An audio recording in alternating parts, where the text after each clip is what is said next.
கிருஷ்ணகிரி நகராட்சி அலுவலகம் முன்பு தமிழ்நாடு பேரூராட்சி, நகராட்சி, மாநகராட்சி அனைத்து ஓய்வூதியர் நல அமைப்பு சார்பில் கோரிக்கை கவன ஈர்ப்பு ஆர்ப்பாட்டம் நடைபெற்றது.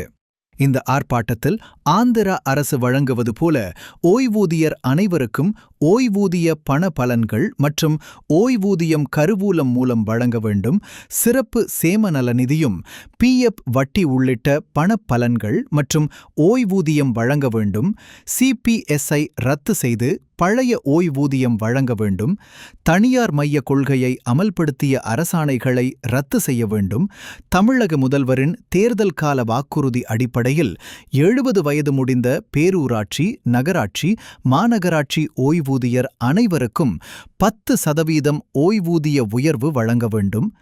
பேரூராட்சி, நகராட்சி, மாநகராட்சி ஓய்வூதியர்கள் ஓய்வு பெறும் நாளில் தற்காலிக பணி நீக்கம் செய்யப்பட்டதை ரத்து செய்து ஓய்வூதிய பண பலன்களை வழங்க வேண்டும்.